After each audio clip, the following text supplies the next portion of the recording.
Okay, അപ്പം good evening everyone. നമ്മളിന്ന് construction മെറ്റീരിയലിന്റെ വൺ ഓഫ് ദി ഇമ്പോർട്ടൻറ്റ് ടോപ്പിക്കായ ബ്രിക്കിനെ കുറിച്ചാണ് നമ്മൾ ഇന്ന് ഡിസ്കസ് ചെയ്യുന്നത്. Okay, brick. അപ്പോൾ ബ്രിക്കിന്റെ ബ്രീഫായിട്ട് നമുക്ക് കാര്യങ്ങളൊക്കെ എന്താണ്, നമ്മൾ ലാബിലാണെങ്കിലും കുറേ ടെസ്റ്റുകളും കാര്യങ്ങളും നടത്തിയതാണ്. അതേപോലെ തന്നെ നമുക്ക് കൺസ്ട്രക്ഷന് വേണ്ടിയിട്ടൊക്കെ നമ്മൾ ഉപയോഗിച്ച് കാണുന്ന ഒരു മെറ്റീരിയൽ തന്നെയാണ് അല്ലേ. അപ്പോൾ ഏറ്റവും ആദ്യം തന്നെ ഈ ബ്രിക്കിന്റെ മാനുഫാക്ചറിങ്ങിന് വേണ്ടിയിട്ട് നമ്മൾ ഉപയോഗിക്കുന്ന സോയിലിന്റെ കുറച്ച് പ്രോപ്പർട്ടീസ് ആണ് ആദ്യം നമ്മൾ ഡിസ്കസ് ചെയ്യുന്നത്. ഓക്കെ, ഗുഡ് ബ്രിക്ക് എർത്ത് എന്ന് പറയുമ്പോഴത്തേക്കും ഈ ബ്രിക്കിന്റെ മാനുഫാക്ചറിന് വേണ്ടിയിട്ട് അല്ലെങ്കിൽ അതിന്റെ നിർമ്മിക്കാൻ വേണ്ടി നമ്മൾ ഉപയോഗിക്കുന്ന സോയിലിന്റെ കോമ്പോസിഷൻ ഒക്കെ ഇൻഗ്രീഡിയന്റ് ആയിട്ട് ഓർത്താൽ മതി അല്ലെ. നമ്മൾ ഈ മണ്ണിൽ നിന്നല്ലേ ഇത് ഉണ്ടാക്കുന്നത്. അപ്പം അതിനകത്ത് വേണ്ട കുറച്ച് കെമിക്കൽസും ഉണ്ട്. അതായത് ക്ലേ മാത്രം പോരാ, അതിന്റെ കൂടെ ഒരു ഗുഡ് ബ്രിക്ക് എർത്ത് അല്ലെങ്കിൽ നമ്മൾ ഇത് ബ്രിക്ക് കൺസ്ട്രക്ഷന് വേണ്ടി അല്ലെ മാനുഫാക്ചറിങ് നിർമ്മിക്കാനായിട്ട് അതിനകത്ത് കുറച്ച് കോമ്പോസിഷനും കൂടെ വേണം. അപ്പം അതിനകത്ത് ഓരോന്നാണ് നമ്മൾ നോക്കുന്നത്. ഏറ്റവും ആദ്യമുള്ളത് അലുമിന. നമ്മൾ സിമെന്റിന്റെ ഒക്കെ കാര്യം പറഞ്ഞപ്പം ഏറ്റവും ആദ്യം നമ്മൾ പറഞ്ഞത്, നമ്മൾ കോമ്പോസിഷൻ പറഞ്ഞില്ലേ, നമ്മൾ പറഞ്ഞത് എന്തായിരുന്നു, അതിന്റെ മേജർ കമ്പോണന്റ് ആയിരുന്നു അല്ലെ. ഇവിടെ ഒന്ന് നോക്കുക, അലുമിന എന്ന് പറയുന്നത് 20 മുതൽ 30% വരെ ഉള്ളൂ. ഓക്കെ, ആദ്യം ഓർക്കേണ്ടത് അലുമിന എന്ന് പറയുന്നത് 20 to 30%. ആ ഒരു കോമ്പോസിഷന്റെ 20 മുതൽ 30% വരെ വേണ്ടുള്ളൂ. പക്ഷേ നമ്മൾ മെയിൻ ഇൻഗ്രീഡിയന്റ് അല്ലെങ്കിൽ ചീഫ് ഇൻഗ്രീഡിയന്റ് ആണെന്നൊക്കെ നമ്മൾ പറയുന്നത് ഏതിനെയാണ്? അലുമിനിയനാണ്. കാരണം എന്താന്ന് വെച്ചാൽ നമ്മൾ ഈ ഒരു ബ്രിക്കിന്റെ സോയില് നമ്മളൊരു മോൾഡിലേക്ക് ഫില്ല് ചെയ്യണം വേണ്ടേ. അപ്പം അതിന് ആ ഒരു ഷേപ്പിലേക്ക് മാറണമെങ്കിൽ ഒരു പ്ലാസ്റ്റിറ്റി വേണം. പെട്ടെന്ന് ആ ഒരു ഷേപ്പിലേക്ക് അല്ലെങ്കിൽ ആ ഒരു കണ്ടെയ്നറിന്റെ ഷേപ്പ് എടുക്കാൻ പാകത്തിന് അതിനൊരു കഴിവ് വേണം. അതുകൊണ്ട് ആ ഒരു പ്രോപ്പർട്ടി, ആ ഒരു പ്ലാസ്റ്റിറ്റി കൊടുക്കുന്നത് എന്താണ്? അലുമിനിയാണ്. അപ്പം ഏറ്റവും ഇമ്പോർട്ടന്റ് ആയിട്ട് ഓർക്കേണ്ടതാണ് it imparts plasticity. Chief ingredient of good brick earth എന്ന് പറയുന്നത് എന്ത് തന്നെയാണ്? അലുമിനിയാണ്. പിന്നെ ഓർക്കാനുള്ളത്, അലുമിന കൂടിപ്പോയാലും പ്രശ്നമാണ്. 30%-ത്തിലൊക്കെ കൂടുതലാണെങ്കിൽ it causes shrinking and warping. അതായത് ആ ഒരു ഡ്രൈ ആവുന്ന സമയത്ത് അതിന് ചെറിയൊരു ബെൻഡിങ് വരും. ആ ഒരു ഷേപ്പിനൊരു ചെറിയ മാറ്റം വരെ. അതിനാണ് നമ്മൾ ഷ്രിങ്ക് ആൻഡ് വാർപ്പ് എന്ന് പറയുന്നത്. അടുത്തതായിട്ടുള്ളത് മേജർ ഇൻഗ്രീഡിയന്റ് ആയിട്ടുള്ളതാണ്. അപ്പൊ ആദ്യം പറഞ്ഞ ചീഫ് ഇൻഗ്രീഡിയന്റ്. മേജർ ഇൻഗ്രീഡിയന്റ് എന്ന് പറയുമ്പോൾ എന്താണ്? ഏറ്റവും കൂടുതൽ ഉണ്ടാവേണ്ടത് അല്ലെ. അത് എന്ന് പറയുന്നത് സിലിക്കയാണ്. 50 മുതൽ 60% വരെ. അപ്പം സിലിക്ക എന്ന് പറയുമ്പോഴത്തേക്കും ഒരു ക്രിസ്റ്റലൈൻ ആയിട്ട് അല്ലെങ്കിൽ നമ്മൾ ഈ സാൻഡ് പോലൊക്കെ ഓർക്കേണ്ടതാണ് അല്ലെ. അപ്പം അത് ഇമ്പാർട്ട് ചെയ്യുന്നത് എപ്പോഴും ഓർത്തോളാം, ഷേപ്പ് ആൻഡ് ഡ്യൂറബിലിറ്റി അല്ലെങ്കിൽ സ്ട്രെങ്ത്തിലേക്കാണ് എപ്പോഴും സിലിക്ക കോൺട്രിബ്യൂട്ട് ചെയ്യുന്നത്. അപ്പം ഇറ്റ് ഇമ്പാർട്ട്സ് ഷേപ്പ് ആൻഡ് ഡ്യൂറബിലിറ്റി. ഒരുപാട് സിലിക്ക ആണെങ്കിൽ നമ്മൾ ഒരു മണൽ പോലെ ഒന്ന് ഓർത്താൽ മതി. അത് എന്താണ്? കൊഹേഷൻ. അത് മര്യാദയ്ക്ക് പാർട്ടിക്കിൾസ് എല്ലാം കൂടെ എന്താണ് ഒട്ടാണ്ട് വരും. അപ്പം ഒരുപാട് സിലിക്ക ആണെങ്കിൽ ഇറ്റ് ഡിസ്ട്രോയ്സ് ദി കൊഹേഷൻ. ചെറിയ ക്രാക്ക് പോലൊക്കെ രൂപപ്പെടാനുള്ള ഒരു ചാൻസ്. അപ്പം സ്ട്രെങ്ത്തിലേക്ക് കോൺട്രിബ്യൂട്ട് ചെയ്യുന്നത് സിലിക്കയാണ്. മേജർ ഇൻഗ്രീഡിയന്റ് എന്ന് പറയുന്നത് സിലിക്കയാണ്. അപ്പം ബേസിക് ആയിട്ട് നമ്മൾ ഏറ്റവും ഇമ്പോർട്ടന്റ് ആയിട്ട് പഠിക്കേണ്ട 2 കോമ്പോസിഷൻ ആണ്. ഇതിന്റെ പെർസെന്റേജും ചോദ്യമായിട്ട് വരാറുണ്ട്. ഞാൻ ഈ പറഞ്ഞ പോലെ ചോദ്യമായിട്ട് വരാം. ഓക്കെ, അടുത്തതാണ് ലൈം. ലൈം എന്ന് പറയുമ്പോൾ എന്താണ്? പ്രിവെന്റ്സ് കോൺട്രാക്ഷൻ ആൻഡ്, അതായത് ഇതിനകത്ത് ഈ ഒരു ബൈൻഡിങ് മെറ്റീരിയൽ പോലെയൊക്കെ ആക്ട് ചെയ്യുന്നത് ലൈമാണ്. അതിന്റെ പെർസെന്റേജ് എന്ന് പറയുന്നത് നമ്മൾ പറയാറുണ്ട് ലെസ് ദാൻ 5%, 5%-ത്തിൽ താഴെ ആയിരിക്കണം ലൈമിന്റെ composition. Prevents contraction and cracking. പിന്നെ ഇതിൽ നിന്ന് വരാറുള്ള ഒരു ക്വസ്റ്റ്യൻ ആണ്, എക്സസ് ലൈം ഒരുപാട് കൂടുതലാണെങ്കിൽ ഇറ്റ് ലീഡ്സ് ടു മെൽറ്റിംഗ്. നമ്മൾ ഈ ബേണിങ്ങിന്റെ സമയത്ത് മെൽറ്റ് ആയി പോവാനുള്ള ഒരു ചാൻസ് ഉണ്ട്. എന്ത്? നമ്മുടെ ബ്രിക്ക്. അപ്പം എക്സസ് ലൈം ആണെങ്കിൽ ഇറ്റ് ലീഡ്സ് ടു മെൽറ്റിംഗ്. പിന്നെ പെർസെന്റേജ് അങ്ങനെ ഓർക്കണമില്ല. ഓക്കെ, ജസ്റ്റ് ഷ്രിങ്കേജ് തടയുന്നതൊക്കെ ലൈം തന്നെയാണ്. എക്സസ് ആയിട്ട് വരുന്നത് ഇത് പിന്നെയും കാണാറുണ്ട്. അപ്പം അത് ഇമ്പോർട്ടന്റ് ആയിട്ട് ഒന്ന് ഓർത്തേക്കുക. അടുത്തത് മഗ്നീഷ്യം. മഗ്നീഷ്യം എന്ന് പറയുമ്പോഴത്തേക്കും അത് കളറിലേക്കാണ് കോൺട്രിബ്യൂട്ട് ചെയ്യുന്നത്. ഓക്കെ, അതിന്റെ പെർസെന്റേജ് എന്ന് പറയുന്നത് 1 to 2% ആണ്. പിന്നെ ഓർക്കാനുള്ളത്, എക്സസ് ആണെങ്കിൽ ഇറ്റ് കോസസ് ഡീകെ. നേരത്തെ മെൽറ്റ് ആയിരുന്നു, ഇപ്പം ഡീകെ. ഓർക്കാൻ പറ്റുമോ? റെഡി അല്ലേ? അടുത്തതായിട്ടുള്ളത് മഗ്നീഷ്യം ഞാൻ പറഞ്ഞു കളറിലേക്കാണ് കൊണ്ടുവിടുന്നത്. എക്സസ് ആണെങ്കിൽ എന്ത് സംഭവിക്കും? ഡീകെയിലേക്ക് നയിക്കും. അപ്പം ആ പേരൊന്ന് ഓർക്കണം കേട്ടോ. അടുത്തത് അയൺ ഓക്സൈഡ്. അയൺ ഓക്സൈഡും ഇതേപോലെ തന്നെ കളറിലേക്കാണ് കോൺട്രിബ്യൂട്ട് ചെയ്യുന്നത് ഓർത്തോളാം. മഗ്നീഷ്യം എന്ന് പറയുമ്പോഴത്തേക്കും ഒരു യെലോയിഷ് ടിന്റ് തരുന്നു. അയൺ ഓക്സൈഡ് എന്ന് പറയുമ്പോൾ ഒരു റെഡിഷ് കളറിലേക്ക് എത്തിക്കുന്നു. ആ ഒരു റേഞ്ചിലായിരിക്കും നമ്മുടെ ബ്രിക്കിന്റെ കളർ ഉണ്ടാവുക.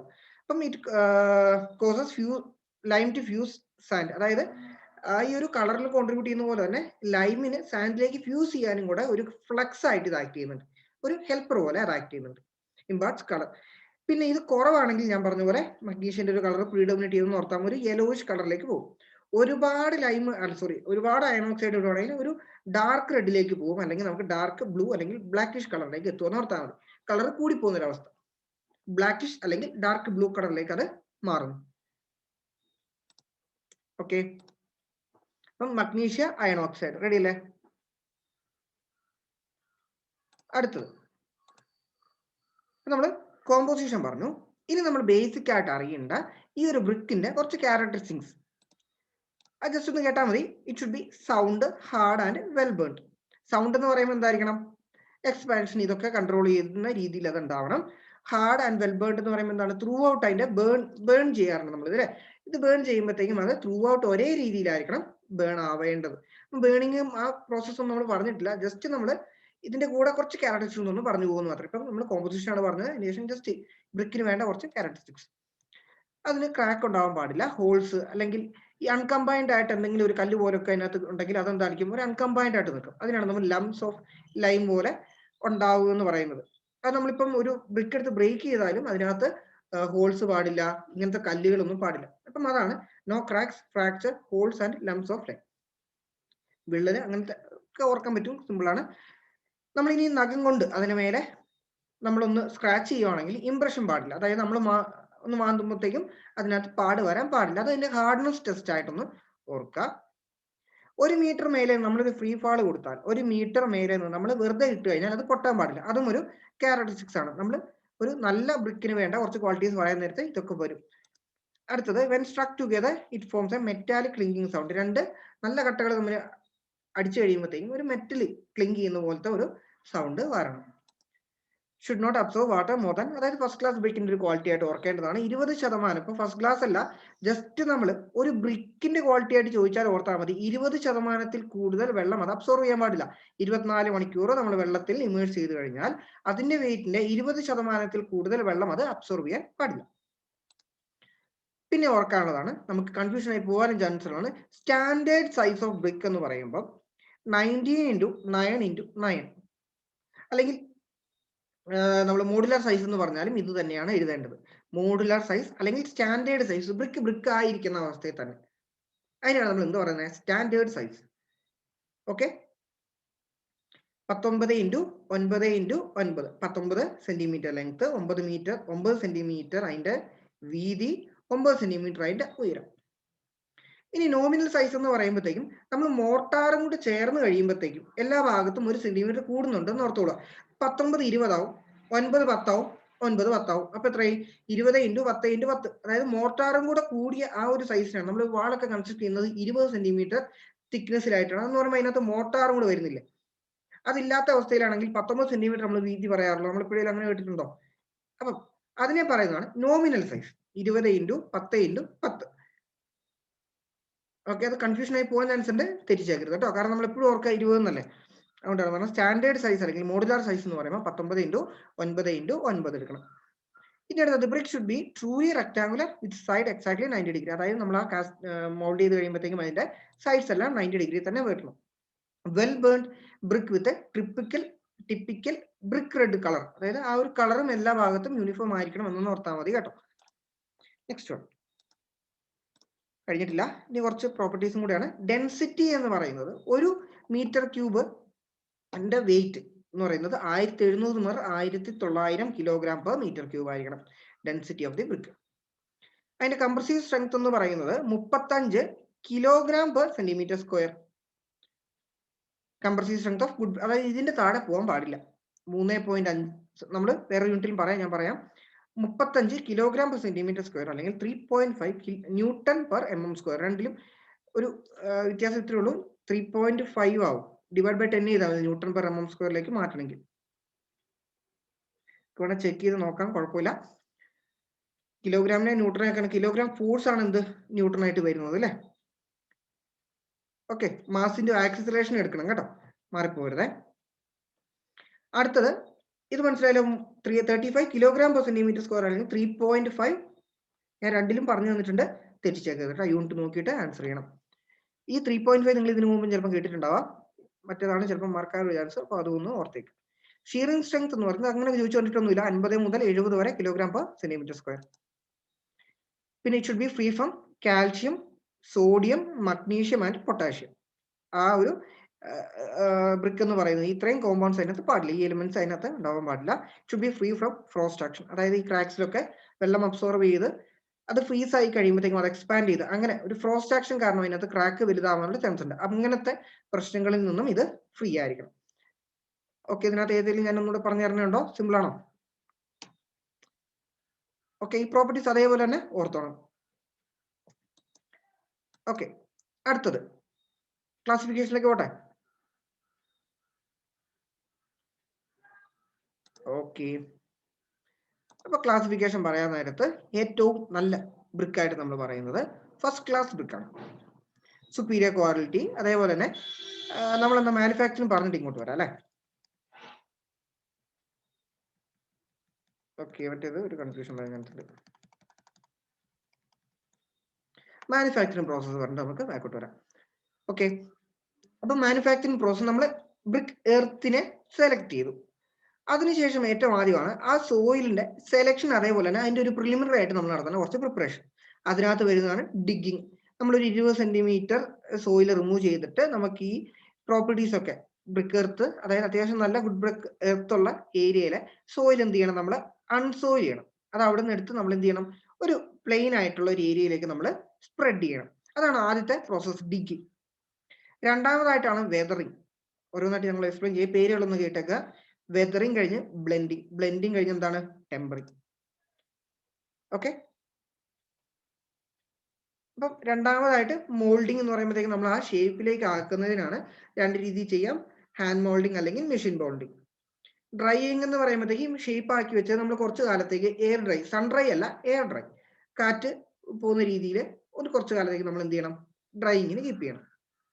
അതിനുശേഷം നമ്മൾ എന്ത് ചെയ്യുന്നു, ചുടുകട്ട, അതായത് നമ്മൾ കത്തിക്കുന്നുണ്ട് അല്ലെ, ഈ ചൂളയിലൊക്കെ വെച്ച് നമ്മൾ കത്തിക്കുന്നില്ലേ, അതിനാണ് നമ്മൾ ബേണിംഗ് എന്ന് പറയുന്നത്. ക്ലിൻ ആൻഡ് ക്ലാൻ ബേണിംഗ് നമ്മൾ പഠിക്കാറുണ്ട്. ഇത്രയും കാര്യങ്ങളാണ് നമ്മൾ മാനുഫാക്ചറിങ് പ്രോസസ്സിൽ നിന്ന് പഠിക്കാനുള്ളത്. നമുക്ക് ഓരോന്നായിട്ട് നീങ്ങാം.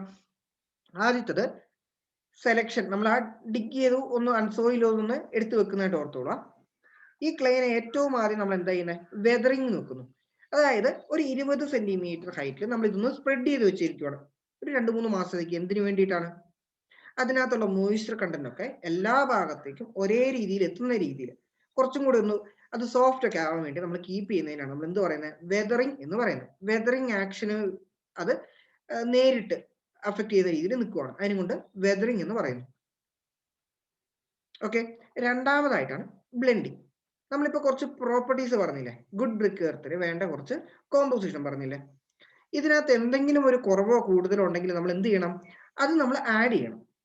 ആ പ്രോസസ്സാണ് എന്ത്, ബ്ലെൻഡിങ്.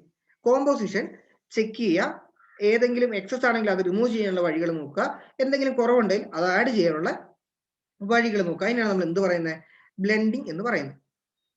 കോമ്പോസിഷൻ യൂണിഫോം ആക്കുക. ഓക്കെ, മൂന്നാമതായിട്ടാണ് ടെമ്പറിങ്. ടെമ്പറിങ് എന്ന് പറയുമ്പോഴത്തേക്ക് ഓർക്കാനുള്ളത്, കുറച്ചൊരു കൺഫ്യൂഷൻ വരാൻ ചാൻസ് ഉള്ള രീതിയാണ്, നിങ്ങൾ സിമ്പിൾ ആയിട്ട് ഓർത്താൽ മതി. ടെമ്പറിങ് എന്ന് പറയുമ്പോഴത്തേക്ക് നമ്മൾ ഇതിന് ശേഷം ചെയ്യാൻ പോകുന്നത് എന്താണ്, മൗൾഡ്. മൗൾഡിലേക്ക് വെച്ച് ഇതിനെ മൗൾഡ് ചെയ്യാൻ പോകുമല്ലേ. അപ്പം ഈ മൗൾഡിങ്ങിൽ എത്തണമെങ്കിൽ ഇതൊരു പ്ലാസ്റ്റിക് സ്റ്റേറ്റിലേക്ക് ആവണ്ടേ. ആ ഒരു പ്ലാസ്റ്റിക് സ്റ്റേറ്റിലേക്ക് ഇതിനെ വെള്ളമൊക്കെ ആഡ് ചെയ്ത് നമ്മൾ ഒന്ന് കാലുകൊണ്ട് ചവിട്ടി കുഴയ്ക്കാം, അല്ലെങ്കിൽ നമ്മൾ മെഷീൻ വെച്ചിട്ട് കുഴയ്ക്കാം. അങ്ങനെ കുഴയ്ക്കുന്നതിനാണ് നമ്മൾ എന്ത് പറയുന്നത്, ടെമ്പറിങ് എന്ന് പറയുന്നത്. ആ പ്രോസസ്സാണ് എന്ത്, ടെമ്പറിങ്. ഈ ടെമ്പറിങ് നമുക്ക് രണ്ട് രീതിയിൽ ചെയ്യാം, നീഡിങ്, അതേപോലെ തന്നെ പഗ്ഗിങ്. ഇപ്പൊ ഞാൻ പറഞ്ഞ ടെമ്പറിങ് ക്ലിയർ ആണോ? ടെമ്പറിങ് ഞാൻ റിപ്പീറ്റ് ചെയ്യണേ, ചോദിച്ചേ, ഇമ്പോർട്ടന്റ് ആണ് ടെമ്പറിങ്. ബ്ലെൻഡിങ്ങും വെതറിങ്ങും പെട്ടെന്ന് ഓർക്കാൻ പറ്റും. ടെമ്പറിങ് റെഡി അല്ലേ?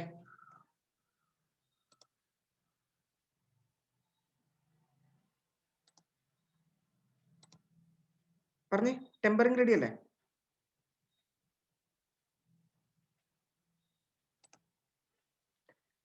ഓക്കെ ഓക്കെ, അപ്പം ടെമ്പറിങ് രണ്ട് രീതി ചെയ്യാം, നീഡിങ്ങും പഗ്ഗിങ്ങും. നീഡിങ് എന്ന് പറയുമ്പോൾ ഓർത്താൽ മതി നമ്മൾ ചവിട്ടി കുഴയ്ക്കുവാണ്. ഇപ്പം കാറ്റിൽസോ അങ്ങനെ എന്തെങ്കിലും ലെഗ്സ് ഉപയോഗിച്ച് നമ്മൾ അതിനെ ഒന്ന് കുഴയ്ക്കുന്ന അല്ലെങ്കിൽ ആ ഒരു മിക്സ് കംപ്ലീറ്റ് ചെയ്യുന്നതിനാണ് നമ്മൾ നീഡിങ് എന്ന് പറയുന്നത്. വാട്ടർ ആഡ് ചെയ്ത് അനിമൽസ് അല്ലെങ്കിൽ ഹ്യൂമൻസ് ഫീറ്റ് വെച്ച് കാലുകൊണ്ട് ചവിട്ടി കുഴയ്ക്കുന്നതിനാണ് നമ്മൾ എന്ത് പറയുന്നത്, നീഡിങ് എന്ന് പറയുന്നത്. പഗ്ഗിങ് എന്ന് പറയുമ്പോഴത്തേക്കും ഇങ്ങനത്തെ പഗ് മിൽസിൽ ഒരു ലാർജ് സ്കെയിൽ ആയിട്ടുള്ള ഒരു പ്രൊഡക്ഷന് വേണ്ടിയിട്ട് നമ്മൾ ചെയ്യുന്നതാണ് എന്ത്, പഗ്ഗിങ്. പഗ് മിൽസിൽ ഒരു മെഷീനറി ഉപയോഗിച്ച് നമ്മൾ ലാർജ് സ്കെയിൽ ആയിട്ട് ഈ ഒരു ടെമ്പറിംഗ് പ്രോസസ് ചെയ്യുന്നതിനാണ് നമ്മൾ പഗ്ഗിങ് എന്ന് പറയുന്നത്. അത്രയും ഒന്ന് ക്ലിയർ ആക്കുക. പഗ്ഗിങ് എന്ന് പറയുന്നത് എന്താണ്, ഇൻ പഗ് മിൽസ്. ഇപ്പൊ ചിലപ്പോൾ ചോദിക്കാം പഗ് മിൽസ് എന്തിന്റെ നിർമ്മാണമായിട്ട് ബന്ധപ്പെട്ടതാണെന്ന് ചോദിക്കാം. പഗ് മിൽസ് എവിടെയാ വന്നത്, ബ്രിക്കിന്റെ മാനുഫാക്ചറിങ്ങിലാണ് വന്നത്. പ്രോസസ് ഏതായിരുന്നു, പഗ്ഗിങ് അല്ലെ. ആ ഒരു പ്രോസസ്സിനെ പഗ്ഗിങ് അല്ലെങ്കിൽ ടെമ്പറിംഗ് എന്നും പറഞ്ഞു വരാം. ഇപ്പം ഇങ്ങനെ ഒരു പ്രാവശ്യം കണ്ട് ഇത് മൂന്നും വന്ന രീതിയിൽ, അതായത് വാട്ടർ ആഡ് ചെയ്ത് ഒരു പ്രോസസ്സിനെ പറയുന്നത് എന്താണ്, ടെമ്പറിംഗ് ആണ്. പക്ഷെ ആൻസർ കീ ആയിട്ട് വന്നേക്കുന്നത് നീഡിങ് ആയിരുന്നു. ടെമ്പറിങ്ങിന്റെ രണ്ട് ടൈപ്സ് ആണ്, നീഡിങ്ങും പഗ്ഗിങ്ങും. ആ രീതിയിൽ തന്നെ പഠിച്ചു വെക്കുക. ഓക്കെ, മൂന്നും വരാൻ ചാൻസ് ഇല്ല. ടെമ്പറിംഗ് ആണ് പ്രോസസ്, അത് ചെയ്യുന്ന രണ്ട് രീതിയാണ് നീഡിങ്ങും പഗ്ഗിങ്ങും. മനസ്സിലായോ? കൺഫ്യൂഷൻ ആക്കണ്ട. ടെമ്പറിംഗ് മനസ്സിലായല്ലോ, നീഡിങ്ങും പഗ്ഗിങ്ങും വേറെ വേറെ തന്നെ മനസ്സിലായല്ലോ. ഓക്കെ, അത്രേ ഉള്ളൂ. ടെമ്പറിംഗ് എന്ന് പറയുമ്പോഴത്തേക്ക് നമ്മൾ ആ ഒരു മോൾഡിങ്ങിന് വേണ്ടിയിട്ട് ഇതൊരു സെമി പ്ലാസ്റ്റിക് സ്റ്റേറ്റിലേക്ക് നമ്മൾ ഒന്ന് മിക്സ് ചെയ്യുന്നതിനാണ് നമ്മൾ ടെമ്പറിംഗ് എന്ന് പറയുന്നത്. വാട്ടർ ഒക്കെ ആഡ് ചെയ്ത് ആ ഒരു പ്ലാസ്റ്റിസിറ്റിയിലേക്ക് അത് എത്തിക്കുന്നതിനാണ്, സോഫ്റ്റ് ആക്കി അത് എത്തിക്കുന്നതിനാണ് നമ്മൾ ടെമ്പറിംഗ് എന്ന് പറയുന്നത്. നീഡിങ് എന്ന് പറയുമ്പോൾ ചവിട്ടി കുഴയ്ക്കുന്നു, മെഷീനിലിട്ട് കുഴയ്ക്കുവാണെങ്കിൽ പഗ്ഗിങ്. അടുത്തത് എന്താണ്, മോൾഡിങ്. അറിയാലോ അല്ലെ, മോൾഡിങ് എന്ന് പറയുമ്പോൾ എന്താണ്, ആ ഒരു ബ്രിക്കിന് അതിന്റെ ഷേപ്പിലേക്ക് എത്താൻ വേണ്ടി നമ്മൾ ചെയ്യുന്നതാണ് എന്ത്, മോൾഡിങ് എന്ന് പറയുന്നത്. ഓക്കെ, അപ്പൊ ഞാൻ പറയട്ടെ, ഈ ബ്രിക്കിന് ഒരു സൈസ് ഉണ്ട്. ബ്രിക്കിന് ഒരു സൈസ് ഉണ്ട്. അതിനേക്കാളും വലുതായിരിക്കണ്ടേ നമ്മുടെ മോൾഡ് എന്ന് പറയുന്നത്.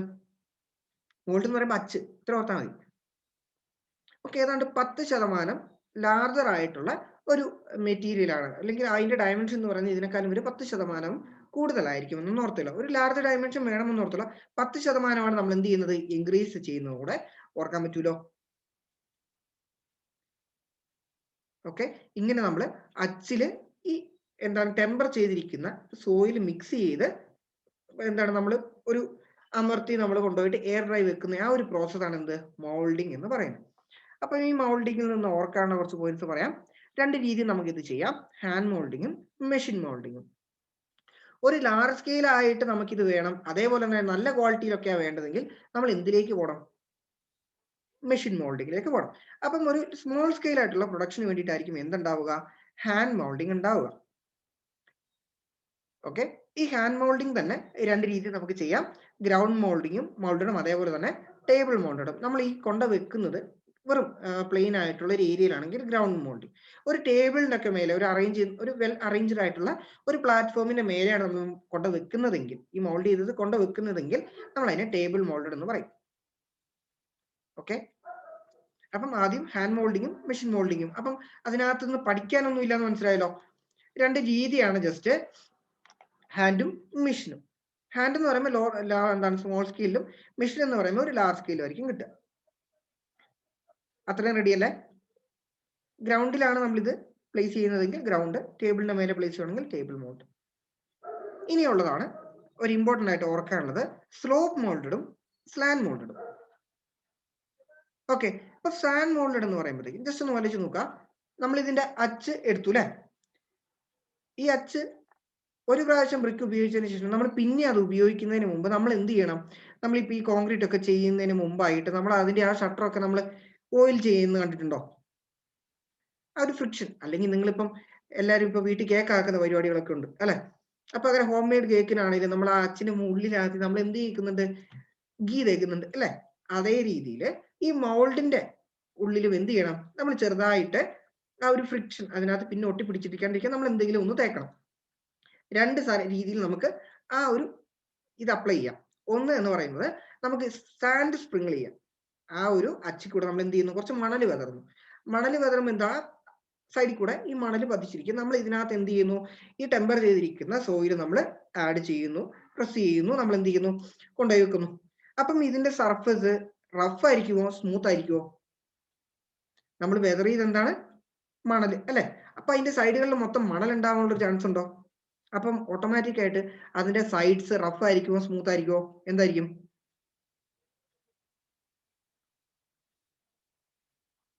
റഫ് ആയിരിക്കും അല്ലെ? ഇനി സ്ലോപ്പ് മോഡൽ എന്ന് പറയുമ്പോഴത്തേക്കും നമ്മൾ ആഡ് ചെയ്യുന്നത് എന്താണ്? അല്ലെങ്കിൽ നമ്മൾ എന്തിലാണ് ഇമേഴ്സ് ചെയ്യുന്നത്? അപ്പൊ കിട്ടും അല്ലെ? നമ്മൾ ഓരോ പ്രാവശ്യം ഇത് അതായത് നമ്മൾ മോൾഡ് ചെയ്തതിനു ശേഷം നമ്മൾ ഈ ഒരു അച്ച് നമ്മൾ വെള്ളത്തിൽ മുക്കിയിട്ട് ഉപയോഗിക്കണമെങ്കിൽ അതിനെ നമ്മൾ സ്ലോപ്പ് മോൾഡഡ് ബ്രിക്ക് എന്ന് പറയുന്നു. ഓക്കെ ആണല്ലോ? ഓക്കെ ഓക്കെ ഇനി ജസ്റ്റ് ഒന്ന് ആലോചിച്ച് നോക്കാം. നമ്മൾ ഈ ഒരു അച്ച് ഒരു പ്ലാറ്റ്ഫോമിന്റെ മേലെ ആയിരിക്കും ആദ്യം വെക്കുന്നത് അല്ലെ? ആ പ്ലാറ്റ്ഫോമിനെയാണ് നമ്മൾ എന്ത് പറയുന്നത്? പാലറ്റ് ബോർഡ് എന്ന് പറയുന്നത്. ഈ ഒരു മൗൾഡ് നമുക്ക് അതായത് നോക്കുക, നമ്മൾ ആദ്യം ഒരു പീസ് വെക്കുന്നു, അതിന്റെ മേലെ ഒരു റെക്ടാങ്കുലർ പീസ് കൊണ്ടേ വെക്കുന്നു എന്ന് വിചാരിക്കുക. അതിന്റെ ഉള്ളിലായിരിക്കും നമ്മൾ എന്ത് ചെയ്യുന്നത്? സോയിൽ നിറയ്ക്കുന്നത്. ഈ ആദ്യം വെച്ചിരിക്കുന്ന ഈ ഒരു പ്ലാറ്റ്ഫോമിൽ നമ്മൾ എന്ത് പറയുന്നത്? പാലറ്റ് ബോർഡ് എന്ന് പറയുന്നത്. ഓക്കെ, ഈ രീതിയിൽ ഒരു ബോർഡ് വെറുതെ ഒന്ന് ആലോചിച്ച് നോക്കുക. ഇതിന്റെ മേലെയാണ് നമ്മൾ എന്തുകൊണ്ട് വെക്കുക?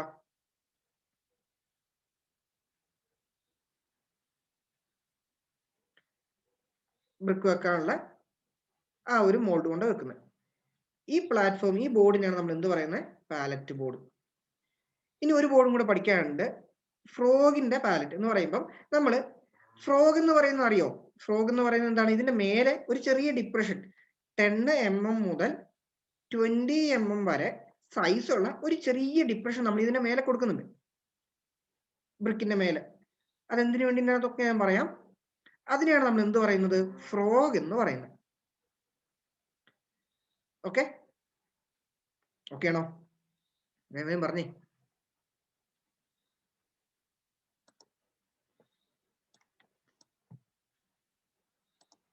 Frog ready. ഈ ഫ്രോഗ് ആക്കാൻ വേണ്ടിയിട്ട് നമ്മൾ ഇതിന്റെ മേലെ ഒരു ബോർഡ് കൊണ്ടുപോയിട്ട് ഒന്ന് അമർത്തുകയെന്ന് ഓർത്തോളാം. അതിനെയാണ് ഈ ഫ്രോഗിന്റെ ആ ഒരു ഇത് വരാൻ വേണ്ടിയിട്ട് കൊടുക്കുന്നതിനാണ് നമ്മൾ എന്ത് പറയുന്നത്? സ്റ്റോക്ക് ബോർഡ് എന്ന് പറയുന്നത്. Okay okay stock board, STOC കേട്ടോ.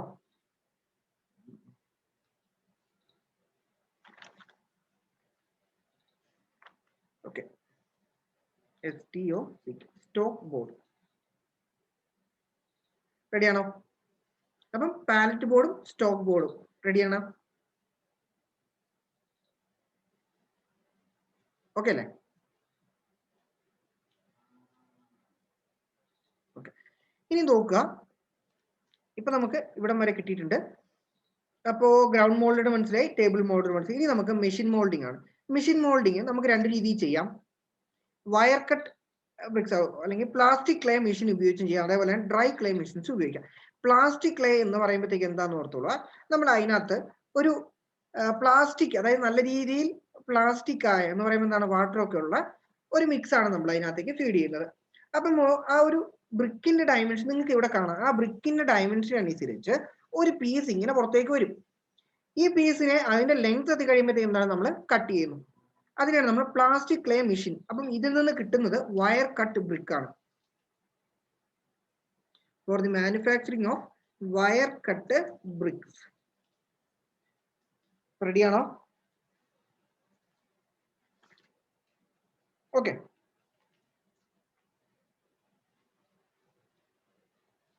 ഇനി അടുത്തതായിട്ടുള്ളതാണ്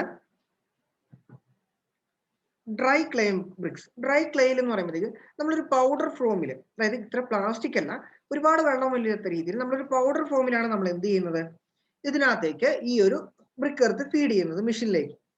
അപ്പൊ നല്ല ഹൈ പ്രഷറിൽ എന്ത് ചെയ്യുന്നു, അതിനെ അങ്ങ് കോമ്പാക്ട് ചെയ്യും.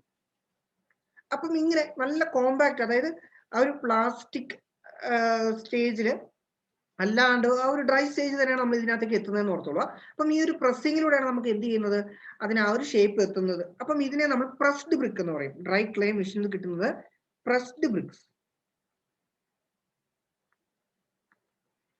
ഓക്കെ ആണോ? അപ്പം ഇതും കൂടെ ജസ്റ്റ് ഒന്ന് ഓർത്തേക്കുക, വയർ കട്ട് ബ്രിക്കും അതേപോലെ തന്നെ പ്രസ്ഡ് ബ്രിക്കും. ഓക്കെ അല്ലേ? അപ്പൊ ഈ പ്രസ്ഡ് ബ്രിക്കിന് ഒരു പ്രത്യേകതയും കൂടെ ഉണ്ട്. നമ്മൾ ഇതിന് ശേഷമുള്ള സ്റ്റേജ് എന്താണ്, ഡ്രൈയിങ് അല്ലെ. പ്രസ്ഡ് ബ്രിക്കിന് നമുക്ക് ഡ്രൈ ചെയ്യേണ്ട ആവശ്യമില്ല, നമുക്ക് നേരെ ബേണിംഗിലേക്ക് കൊണ്ടുപോകാമെന്നും കൂടെ ഒന്ന് ഓർത്തേക്കുക. കാരണം അത് ഒരുപാട് വെള്ളമൊന്നും ഇല്ല, ഒരുപാട് എയർ ഡ്രൈ ചെയ്യേണ്ട ആവശ്യമില്ല. ഓക്കെ, ഇനി അടുത്ത പ്രോസസ്സാണ് എന്ത്? ഡ്രൈയിങ്. ഡ്രൈയിങ് എന്ന് പറയുമ്പോഴത്തേക്ക് നമ്മൾ വെയിലത്തല്ല കൊണ്ടുവെക്കേണ്ട, ഒരു എയർ ഡ്രൈ ആണ് കിട്ടുന്നത് എന്ന് ഓർത്തോളുക. ഒരുപാട് ഹീറ്റ് അല്ല വേണ്ടത്, ഒരു എയർ ഡ്രൈ ആണ് വേണ്ടത്. എന്തിനു വേണ്ടിയിട്ടാണ് നമ്മൾ ഈ വെയിലത്ത് കൊണ്ടുപോയി അല്ലെങ്കിൽ ഇങ്ങനെ ഒരു എയർ ഡ്രൈ കൊടുക്കുന്നത്? നമ്മൾ നേരെ ഈ പ്ലാസ്റ്റിക് ഷീറ്റ് തന്നെ ഇരിക്കുന്നത് കൊണ്ടുപോയി നമ്മൾ ബേൺ ചെയ്ത് എന്ത് സംഭവിക്കും? അതിന് വല്ലാണ്ട് ആ ഒരു വാട്ടറിന്റെ ആ ഒരു എസ്കേപ്പ് എന്ന് പറഞ്ഞാൽ വളരെ സ്പീഡായിരിക്കും. അതുകൊണ്ട് തന്നെ എന്താവും? ഈ ഒരു ഷ്രിങ്കേജ് ക്രാക്ക് വരാനൊരു ചാൻസ് കൂടുതലാണ്.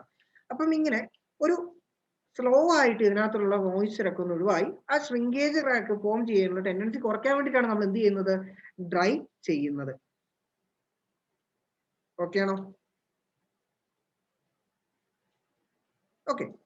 അപ്പൊ നമുക്ക് ഇതിനകത്തുനിന്ന് രണ്ട് തരത്തിലുള്ള മോയ്സ്ചർ നമ്മൾ നേരത്തെ ഏതിന്റെ കേസിലാ? ടിമ്പറിന്റെ കേസിൽ പറഞ്ഞ പോലെ തന്നെ ഇവിടെ നമുക്ക് രണ്ട് തരത്തിലുള്ള മോയ്സ്ചർ ഉണ്ട്. ഫ്രീ മോയ്സ്ചറും അതേപോലെ തന്നെ ബൗണ്ട് മോയ്സ്ചറും. ഫ്രീ മോയ്സ്ചർ എന്ന് പറയുമ്പോൾ എവിടെയായിരുന്നു? വോയിഡ്സിലൊക്കെ അടങ്ങിയിരിക്കുന്നത് അല്ലെ? അപ്പം ഇങ്ങനെ വോയിഡ്സിന്റെ ഇടയ്ക്കൊക്കെ ഉള്ള ഫ്രീ മോയ്സ്ചറിനെ ഒഴിവാക്കുന്നതാണ് ഡ്രൈയിങ്.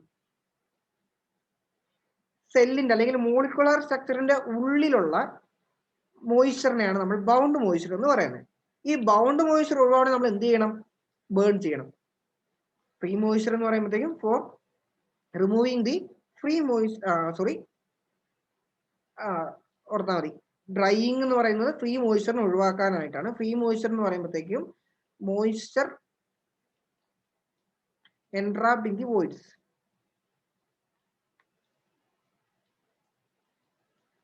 ഓക്കെ, മോളിക്കുലർ സ്ട്രക്ചറിനുള്ളത് ബൗണ്ട് മോയ്സ്ചർ ആണ്, അത് റിമൂവ് ചെയ്യാൻ ബേണിംഗ് ആണ് വേണ്ടത്. നാച്ചുറൽ ഡ്രൈയിങ് ഇതേപോലെ തന്നെ ആർട്ടിഫിഷ്യൽ ഡ്രൈയിങ് രണ്ട് രീതിയിൽ ചെയ്യാം.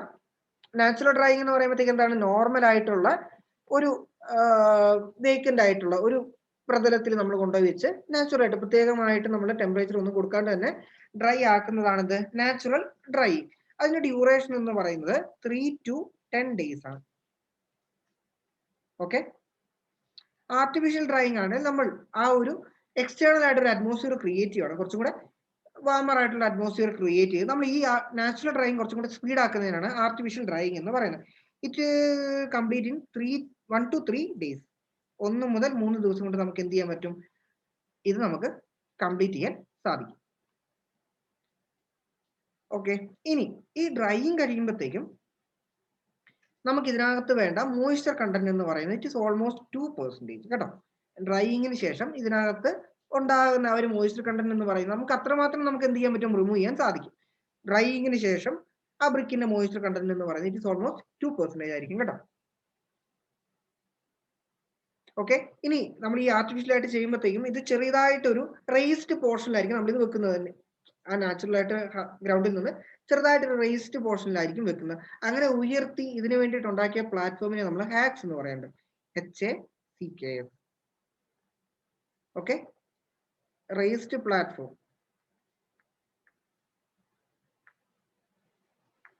Four drying. ഓക്കെ. അടുത്തത് ഇപ്പൊ നമ്മള് എന്ത് പറ്റി? ഡ്രൈ ചെയ്തു. ഡ്രൈ ചെയ്ത് കഴിഞ്ഞാൽ നമ്മൾ ബേൺ ചെയ്യണം അല്ലെ? ബേൺ ചെയ്യാൻ വേണ്ടിയിട്ട് എന്താണ് ഈ ബേണിംഗ് വഴി ചെയ്യുന്നത്?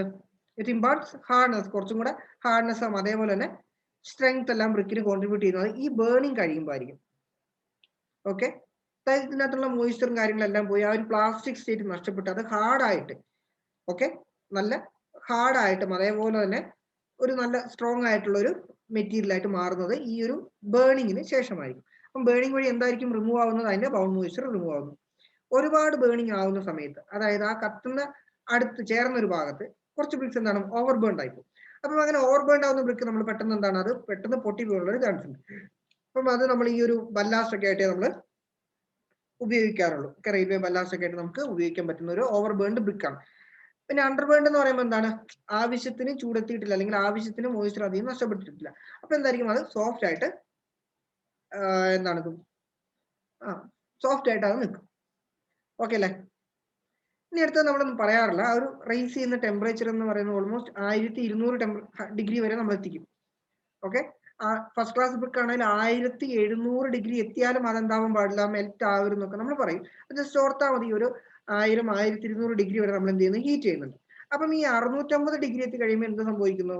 ഓർഗാനിക് മാറ്റേഴ്സ് എല്ലാം അതിൽ നിന്ന് ക്രിസ്റ്റലൈസ് ചെയ്തു പോകും, അല്ലെങ്കിൽ അതെല്ലാം അതിൽ നിന്ന് ഒഴിവാകും 650 ഡിഗ്രി എത്തുമ്പോൾ. 1100 ഒക്കെ എത്തുമ്പോൾ എന്താണ്, അലുമിനിയം സാൻഡും കൂടെ ഒരുമിച്ച് ബൈൻഡ് ചെയ്യും. നമ്മൾ നേരത്തെ പറഞ്ഞത് അലുമിനിയന്റെ ഒരു ഫംഗ്ഷൻ അല്ലെ, ഈ ബൈൻഡിങ്ങിനൊന്ന് ഫ്ലക്സ് ആയിട്ട് ആക്ട് ചെയ്യുമെന്ന്.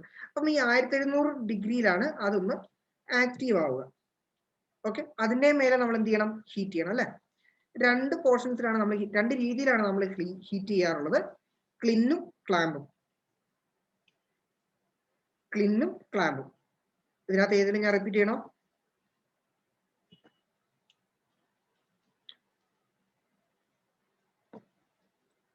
ഓക്കെ, കുറച്ച് പേര് ലേറ്റ് ആയിട്ടല്ലേ എത്തിയേ. നമ്മൾ ബ്രിക്കാണ് എടുക്കുന്നത്. ഗുഡ് ബ്രിക്ക് എർത്തിന്റെ കുറച്ച് ഇൻഗ്രീഡിയൻസിന്റെ കോമ്പോസിഷൻ പഠിച്ചു. ചീഫ് ഇൻഗ്രീഡിയന്റ് ഏതാണെന്ന് ഓർക്കണം. അതേപോലെ തന്നെ മേജർ ഇൻഗ്രീഡിയന്റ് ഏതാണെന്ന് ഓർക്കണം. ഓക്കെ, ചീഫ് ഇൻഗ്രീഡിയന്റ് ഏതാണ്? വേഗം പറഞ്ഞേ, ചീഫ് ഇൻഗ്രീഡിയന്റ് ഏതാണ്? ഇപ്പൊ നിങ്ങൾക്ക് ചാറ്റ് ഓപ്ഷനിൽ എല്ലാവരും ആൻസർ പറയാം, അതൊന്നും ജസ്റ്റ് ചോദിക്കുക. ചീഫ് ഇൻഗ്രീഡിയന്റ് ആയിട്ട് ഓർക്കേണ്ടത് സിലിക്ക ആണ്. കാരണം എന്താണ് ചീഫ് എന്ന് പറയാൻ കാരണം? It imparts plasticity. Major ingredient ഏതാണ്? ചീഫ് ഇൻഗ്രീഡിയന്റ് തെറ്റിച്ച്.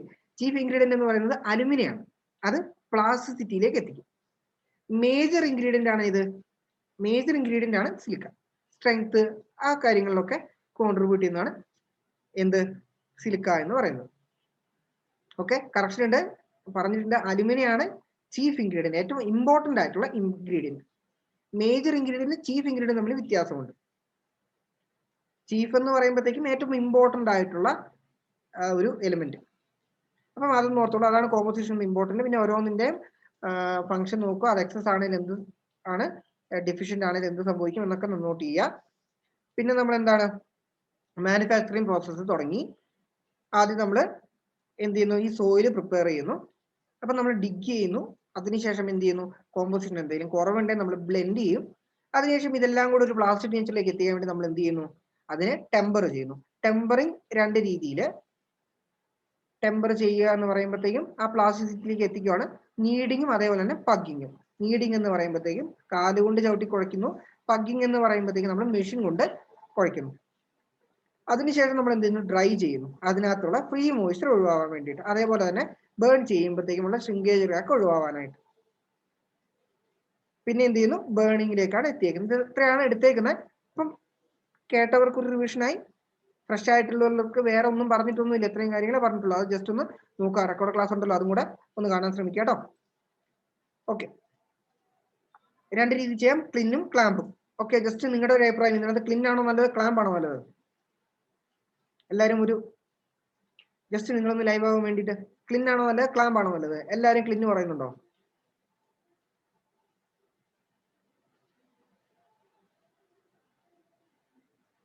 എല്ലാവരും അഭിപ്രായം ഉണ്ട്. എല്ലാവരും ഒന്ന് ലൈവ് ആയിക്കോ, ഉഷാറായിക്കോ, ആൻസർ പറ. നിങ്ങളുടെ ഒരു അഭിപ്രായം, ഒരു അഭിപ്രായം ഇല്ലെങ്കിൽ രണ്ടും നല്ലതല്ലാന്നെങ്കിലും ഒന്ന് പറ.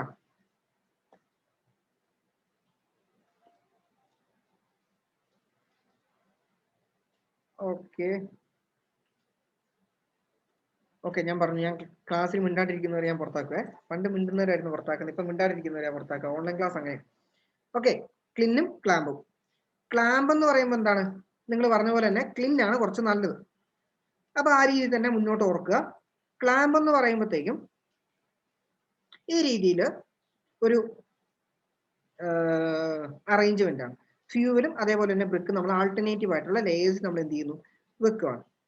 അപ്പം ആവറേജ് ഔട്ടേൺ, അതായത് നമ്മൾ ഇങ്ങനെ ഈ ഒരു ക്ലാമ്പിൽ നമ്മൾ ബേൺ ചെയ്ത് കഴിയുമ്പോഴത്തേക്കും ആവറേജ് ഔട്ടേൺ എന്ന് പറയുന്നത് മൊത്തം ബ്രിക്കിന്റെ 60% ഫസ്റ്റ് ക്ലാസ് ആയിരിക്കും. ഓക്കെ, 60%, 60 മുതൽ 70% വരെ 60%ആയിട്ട് ഓർക്കുക. ഓക്കെ, ഇന്ത്യയിൽ ക്ലാമ്പും അതേപോലെ തന്നെ ക്ലിൻ ബേണിങ്ങും എന്ത് ചെയ്യുന്നു, പ്രിഫർ ചെയ്യുന്നുണ്ട്. ഇനി ഓർക്കാനുള്ളത് ഇതാണ് മോസ്റ്റ് കോമൺ, ക്ലാമ്പ് ആണ് മോസ്റ്റ് കോമൺ പ്രാക്ടീസ്.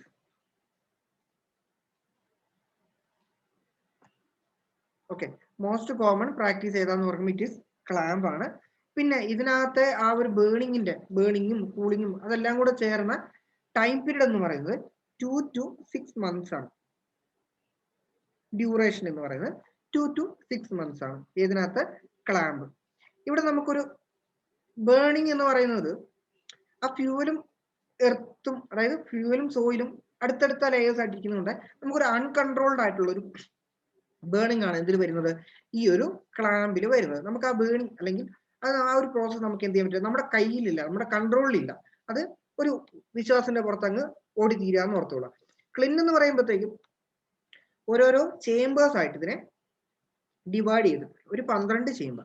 ഒരു സ്ഥലത്ത് നമ്മൾ ലോഡ് ചെയ്യുന്നു, ഒരു സ്ഥലത്ത് നമ്മൾ എന്ത് ചെയ്യുന്നു, പ്രീഹീറ്റിംഗ് കൊടുക്കുന്നു, ബേൺ ചെയ്യുന്നു, അൺലോഡ് ചെയ്യുന്നു. അങ്ങനെ മൊത്തത്തിൽ ഒരു 12 ചേമ്പർ ഉള്ള, അല്ലെങ്കിൽ അങ്ങനെ ചേമ്പേഴ്സ് ആയിട്ടൊക്കെ ഡിവൈഡ് ചെയ്തിട്ടാണ് എന്തുള്ളത്, ക്ലിൻ ഉള്ളത്. ഓക്കെ, 2 തരത്തിലുള്ള ക്ലിൻ ഉണ്ട്, കണ്ടിന്യൂസും അതേപോലെ തന്നെ ഇന്റർമീഡിയറ്റും. ഇന്റർമീഡിയറ്റ് എന്ന് പറയുമ്പോഴത്തേക്കും വേറെ വേറെ ആയിട്ടായിരിക്കും. കണ്ടിന്യൂസ് എന്ന് പറയുമ്പോഴത്തേക്കും മൊത്തത്തിൽ നമുക്ക് എന്ത് ചെയ്യാൻ പറ്റും, ആ പറയുന്ന പോലെ ചേമ്പേഴ്സിലെ വർക്ക് നമുക്ക് ഇങ്ങനെ സൈക്കിൾ പോലെ കണ്ടിന്യൂ ചെയ്യാൻ പറ്റുന്നതാണ് കണ്ടിന്യൂസ് ക്ലിൻ. ഓക്കെ, ഇപ്പൊ നമ്മുടെ ടണൽ ക്ലിന്, ഹോഫ്മാൻസ്, അതേപോലെ തന്നെ ബുൾ സ്ട്രെഞ്ച് ക്ലിൻ ഒക്കെ എന്തിന്റെ എക്സാമ്പിൾ ആണ്, കണ്ടിന്യൂസ് ക്ലിനിന്റെ എക്സാമ്പിൾ ആണ്. പേരുകൾ ഓർത്തല്ലോ അല്ലെ. ടണൽ ക്ലിന് എന്ന് പറയുമ്പോഴത്തേ അതിനകത്ത് ഒരു ക്രീറ്റ് വേ ഉണ്ട്, അതായത് ഒരു റെയിൽ പോലത്തെ ഒരു പാതയുണ്ട്. അതിനകത്തോട് നമ്മൾ എന്ത് ചെയ്യുന്നു, ഈ ഒരു ബ്രിക്കിങ്ങിനെ മുന്നോട്ട് ഫോർവേഡ് ചെയ്യുന്നതനുസരിച്ച് ഒരു ഭാഗത്തും എന്താണ് അവിടെ പ്രീഹീറ്റിംഗ്, ബേണിംഗ്, അങ്ങനെ ഒരു ക്രീറ്റ് വേയിലൂടെ ഇത് പാസ് ചെയ്യുന്ന വഴി ഈ പ്രോസസ് എല്ലാം കംപ്ലീറ്റ് ചെയ്ത് വരുന്നതാണ്. അതാണ് ടണൽ ക്ലിൻ. ഇതേപോലെ തന്നെ ബുൾ സ്ട്രെഞ്ച്, ഹോഫ്മാൻസ് അല്ല, പിന്നെ ഏതുള്ള കണ്ടിന്യൂസ് ക്ലീനിന്റെ എക്സാമ്പിൾ പറഞ്ഞേ. ബുൾ സ്ട്രെഞ്ച് കേട്ടിട്ടുണ്ടല്ലോ. ഹോഫ്മാൻസ് ക്ലീനിന് ഞാൻ നേരത്തെ പറഞ്ഞായിരുന്നോ? ആദ്യം ഞാൻ ഹോഫ്മാൻസ് ക്ലീനിന്റെ പേര് പറഞ്ഞായിരുന്നോ? നിങ്ങൾ മിണ്ടാണ്ട് ഞാൻ വിടൂല. ഹോഫ്മാൻസ് എന്തിന്റെ ആയിരുന്നു? ഹോഫ്മാൻസ് എന്തിന്റെ ആയിരുന്നു? ഓക്കെ, ഏതൊക്കെ പേരാ ഞാൻ പറഞ്ഞേ? പേരുകളൊന്ന് പറഞ്ഞേ. കണ്ടിന്യൂസ് ആണ്. പിന്നെ പറഞ്ഞത് ഏതാണ്? ബുൾ സ്ട്രെഞ്ച് അല്ലെ. പിന്നെയോ ടണൽ ക്ലിൻ. ഇത് 3 എന്തിന്റെ എക്സാമ്പിൾസ് ആണ്? ഇത് 3 എന്തിന്റെ എക്സാമ്പിൾസ് ആണ്? ക്ലിന്നിന്റെ എക്സാമ്പിൾസ് ആണ്. കണ്ടിന്യൂസ് ക്ലിന്നിന്റെ കുറച്ച് എക്സാമ്പിൾസ് ആണ്. ഓക്കെ, അപ്പൊ നമുക്ക് നോക്കാം. ഇന്റർമീഡിയറ്റ് ഉണ്ട്, കണ്ടിന്യൂസ് ഉണ്ട്, ബുൾ സ്ട്രെഞ്ച്, ഹോഫ്മാൻസ്, അതേപോലെ തന്നെ ടണൽ ക്ലിൻ. ഓക്കെ, പ്രത്യേകം ചേമ്പേഴ്സ് ആയിട്ട് ഇത് തിരിച്ചിട്ടുണ്ടാവും കൂടെ, ഒന്നൊന്ന് ഓർത്തേക്കാം കേട്ടോ. ഏത് കണ്ടിന്യൂസ് ക്ലിന്നിൽ. റെഡി അല്ലേ? ചേമ്പേഴ്സിന്റെ എണ്ണം അങ്ങനെയൊന്നും ചോദിക്കാൻ ചാൻസ് ഇല്ല, എന്നാലും ഒന്ന് നോട്ട് ചെയ്തേക്കാം കേട്ടോ. ഇതിന്റെ ആവറേജ് ഔട്ട് അത് ഓർത്തോളൂ. അതായത് നമ്മൾ ഇത് എടുക്കുവാണെങ്കിൽ ഇതിനകത്തുള്ള ഫസ്റ്റ് ക്ലാസ് ബ്രിക്കിന്റെ ശതമാനം എന്ന് പറയുന്നത്, മൊത്തത്തിലുള്ള ബ്രിക്കിന്റെ 80 മുതൽ 90% വരെ നമുക്ക് എന്ത് തന്നെ കിട്ടും, ഫസ്റ്റ് ക്ലാസ് ബ്രിക്ക് തന്നെ നമുക്ക് കിട്ടും. Okay, burning is completed within 24 hours. 24 മണിക്കൂർ കൊണ്ട് നമുക്ക് ബേണിംഗ് കംപ്ലീറ്റ് ചെയ്യാൻ പറ്റും.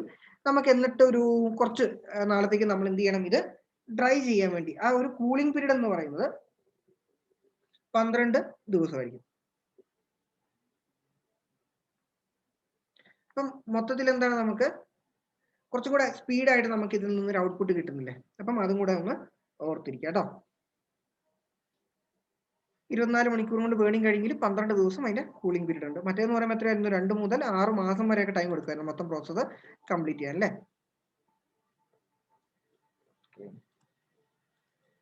അതിനകത്തുള്ള ടെമ്പറേച്ചർ എന്ന് പറയുന്നത് 1000 മുതൽ 1200 ഡിഗ്രി സെൽഷ്യസ് വരെയാണ്. ഓക്കെ, അടുത്തത് 12 ഡേയ്സ് ഓഫ് കൂളിംഗ്, അതും പറയുന്നുണ്ടായിരുന്നു. ഓക്കെ, ഇപ്പൊ നമ്മള്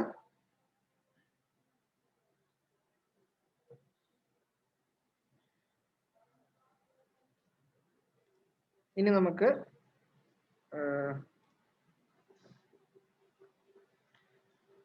ക്യാരക്ടറിസ്റ്റിക്സിലേക്ക് പോവാം അല്ലെ. ക്യാരക്ടറിസ്റ്റിക്സ് പറഞ്ഞായിരുന്നു, ക്ലാസിഫിക്കേഷൻ. അപ്പം ഇതിനകത്തുള്ള ബ്രിക്കിന്റെ ക്വാളിറ്റി നമ്മൾ നേരത്തെ പറഞ്ഞപ്പോഴും പറഞ്ഞായിരുന്നു. അതിനകത്തുള്ള ഫസ്റ്റ് ക്ലാസ് എന്ന് പറയുമ്പോൾ എന്താണ്, ഏറ്റവും നല്ല ക്വാളിറ്റി ബ്രിക്ക് അല്ലെ. അപ്പം ഈ ഫസ്റ്റ് ക്ലാസ് ബ്രിക്കിന്റെ മാനുഫാക്ചറിങ് ഏതൊക്കെ രീതിയിലായിരുന്നു? ടേബിൾ മോൾഡർ ആണ്, അത് ക്ലിന്നിലാണ് ബേൺ ചെയ്യുന്നത്. എല്ലാ ക്വാളിറ്റിയും തന്നെ നമ്മൾ നേരത്തെ പറഞ്ഞ ആ ഒരു ക്യാരക്ടറിസ്റ്റിക്സ് എല്ലാം തന്നെ എന്ത് ചെയ്യുന്നുണ്ട്, അത് ഫോളോ ചെയ്യുന്നുണ്ട്.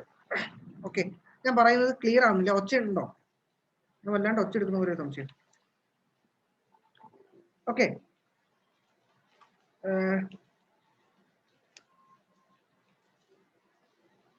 ഓക്കെ, ഫസ്റ്റ് ക്ലാസിന്റെ കുറച്ച് പ്രോപ്പർട്ടീസ് ആണ്. ഇതിന്റെ കൂടെ തന്നെ ഓർക്കാനുള്ളത് ഈ 4 എണ്ണം നമ്മൾ പഠിക്കാനുണ്ട്.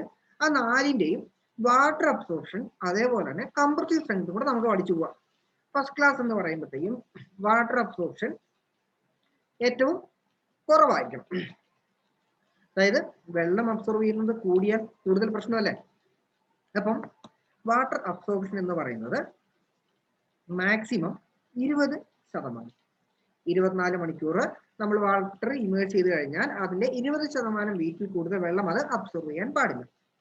ഇതേപോലെ തന്നെ ഇതിന്റെ കംപ്രസീവ് സ്ട്രെങ്ത് എന്ന് പറയുന്നത് ഏറ്റവും കൂടുതലാണ് വേണ്ടത് അല്ലെ. സെക്കൻഡ് ക്ലാസ്സും തേർഡ് ക്ലാസ്സും ചേർന്ന് ഇതിന് കുറച്ചും കൂടെ സ്ട്രെങ്ത് വേണ്ടേ. അപ്പം ഇതിന്റെ കംപ്രസീവ് സ്ട്രെങ്ത് എന്ന് പറയുന്നത് 10.5 Nm². ഓക്കെ ആണോ? വാട്ടർ അബ്സോർപ്ഷൻ എന്ന് പറയുന്നത് 20%, കംപ്രസീവ് സ്ട്രെങ്ത് എന്ന് പറയുന്നത് മിനിമം ഇത്രയെങ്കിലും വേണം. ഇതിൽ കൂടുതലുണ്ടെങ്കിൽ കുഴപ്പമില്ല. ഇനി അടുത്തത് സെക്കൻഡ് ക്ലാസ് ബ്രിക്ക് ആണ്. സെക്കൻഡ് ക്ലാസ് എന്ന് പറയുമ്പോൾ ഇറ്റ് ഈസ് ഗ്രൗണ്ട് മോൾഡ്, ക്ലിന്നിൽ തന്നെയാണ് ബേൺ ചെയ്യുന്നത്. പിന്നെ ഉള്ളതിൽ ചെറിയ രീതിയിലുള്ള ക്രാക്സ് ഒക്കെ ഉണ്ട്. ഇപ്പൊ നമ്മൾ ഫസ്റ്റ് ക്ലാസ് ആണെങ്കിൽ നമ്മളത് പ്ലാസ്റ്റർ പോലും ചെയ്യേണ്ടായിരുന്നു. ഇവിടെ നമ്മൾ എന്ത് ചെയ്യണം? പ്ലാസ്റ്ററിങ് ഒക്കെ ചെയ്യണം. കാരണം ബ്രിക്ക് ആ വെതർ റെസിസ്റ്റൻസ് ഒക്കെ അത്രയും നമ്മൾ പറയുന്ന അത്രയും ഉണ്ടാവില്ല. അതുകൊണ്ട് നമ്മൾ പ്ലാസ്റ്റർ ഒക്കെ ചെയ്യണം. ഇനി നമ്മൾ പഠിക്കാനുള്ളത് അതിന്റെ വാട്ടർ അബ്സോർപ്ഷൻ. എത്രയാണ് ഇതിന്റെ വാട്ടർ അബ്സോർപ്ഷൻ എന്ന് പറയുന്നത്? വാട്ടർ അബ്സോർപ്ഷൻ എന്ന് പറയുന്നത് എത്രയായിരിക്കണം? 22% വരെ നമുക്ക് പെർമിറ്റ് ചെയ്യാം. ഓക്കെ, 22% കൂടുതൽ എടുക്കാൻ പാടില്ല. ഇതിന്റെ കംപ്രസീവ് സ്ട്രെങ്ത് എന്ന് പറയുന്നത് 7 Nm². ഓക്കെ, ഇനി അടുത്തത് തേർഡ് ക്ലാസ് ആണ്. ഗ്രൗണ്ട് മോൾഡഡ് ആണ്. ബേൺഡ് ഇൻ ക്ലിൻ അല്ല, ക്ലാമ്പിലായിരുന്നു ബേൺ ചെയ്യുന്നത്. പിന്നെ അത് സ്ട്രക്ക് ചെയ്യുമ്പോഴത്തേക്ക് നമ്മൾ പറയുന്ന മെറ്റാലിക് ക്ലിങ്ങിങ് സൗണ്ട് അല്ല, ഒരു ഡൾ സൗണ്ട് ആയിരിക്കും വരിക. ടെമ്പററി സ്ട്രക്ചേഴ്സിലൊക്കെയാണ് നമ്മൾ ഈ ഒരു ബ്രിക്ക് ഉപയോഗിക്കുന്നത്. ടെമ്പററി സ്ട്രക്ചേഴ്സിന്റെ നിർമ്മാണത്തിന് അധികം സ്ട്രെങ്ത് ഒന്നും ഇല്ലാത്തതുകൊണ്ട് അല്ലെ. ഇനി ഇതിന്റെ വാട്ടർ അബ്സോർപ്ഷൻ എന്ന് പറയുന്നത് 25 കൂടാൻ പാടില്ല. ഇതേപോലെ തന്നെ ഇതിന്റെ കംപ്രസീവ് സ്ട്രെങ്ത് എന്ന് പറയുന്നത് 3.5 Nm². Okay, ready? ഓക്കെ, ഇനി ഏറ്റവും ഒരു ഹയർ ക്വാളിറ്റി ആയിട്ട് നമ്മൾ ക്ലാസ് എ ബ്രിക്ക് എന്ന് പഠിച്ചിട്ടുണ്ട്. ക്ലാസ് എ അതിന്റെയും കൂടെ പ്രോപ്പർട്ടി വേണം ജസ്റ്റ് ഒന്ന് ഓർത്തിരിക്കുക. അതിന്റെ വാട്ടർ അബ്സോർപ്ഷൻ എന്ന് പറയുന്നത് it should not be greater than 15%. അതേപോലെ തന്നെ അതിന്റെ കംപ്രസീവ് സ്ട്രെങ്ത് എന്ന് പറയുന്നത് 14 Nm².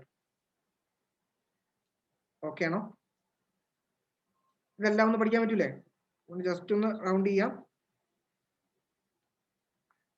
20, 22, 25, 10.5, 7, 3.5.